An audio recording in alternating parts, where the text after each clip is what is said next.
Storing fruits and vegetables using a clay pot cooler to reduce spoilage and prevent post-harvest loss. In this video, you will learn how to build, use, and maintain a clay pot evaporative cooler. When properly maintained, a clay pot cooler can keep your fruits and vegetables fresher longer.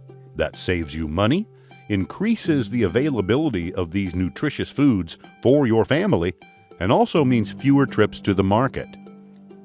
Clay pot coolers are designed to cool air through the evaporation of water, providing a stable environment to store most fruits and vegetables.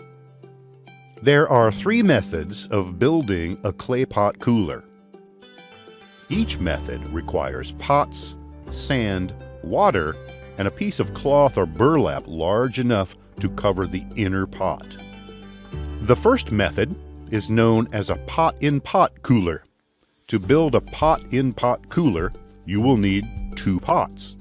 One inner pot made of clay, plastic, or metal, and one outer pot made of clay that is large enough to leave a 3 to 5 centimeter gap between the 2 pots.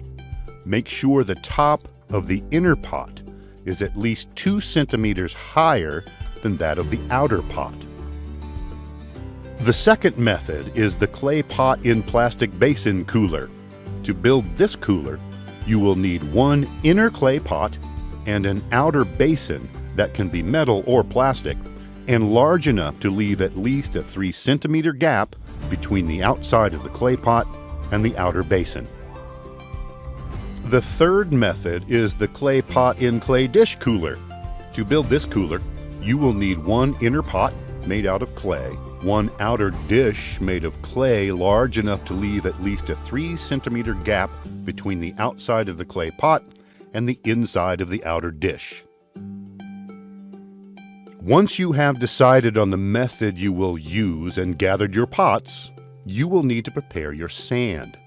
Sand should be free of large particles and dust. To remove large particles, use either your hands or sieve through a 3 to 5 millimeter wire mesh.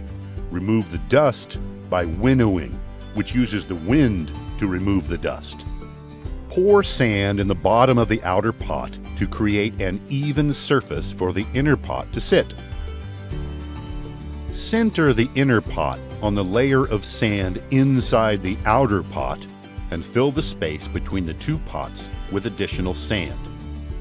Add enough water to thoroughly wet the sand until it takes a few seconds for the water to absorb from the top. If the inner pot begins to float, too much water has been added and will need to be drained before using the cooler. Before filling the inner pot with fruit and vegetables, make sure they are dry, in good condition, and free from dirt and insects. Place the fruit and vegetables in the inner pot. Be sure that the items added can be stored together. Certain fruits and vegetables should not be stored in a clay pot cooler because they will easily rot in a high humidity environment. These include garlic, onions, potatoes, and cereals. Certain fruits and vegetables can also emit odors that can be absorbed by one another. For this reason, it is best not to store carrots, eggplant, sweet peppers, cabbage, and oranges together. Once you have filled your clay pot cooler with fruits and vegetables that can be safely stored together, wet a piece of cloth or piece of burlap. Be sure to squeeze the cloth so there is no excess water in it. Place the wet cloth over the top of the inner pot so it is completely covered. Check the cloth and sand to make sure they are always kept wet. Be sure to add water to the sand if it begins to dry out. It is important to store your clay pot cooler in a shady and well-ventilated place. Do not store the cooler in direct sunlight. Do not allow the sand and covering to dry out. Do not leave the cooler uncovered. Do not allow dust and dirt to accumulate on or in the pot. The cooler should be cleaned regularly with a sponge or wet rag. Do not store in poorly ventilated areas. Do not store meat, dairy, or medicines in the cooler. Following this method, you can safely store fruits and vegetables for longer periods of time without spoilage, which will save you money and provide nutritious food for your family.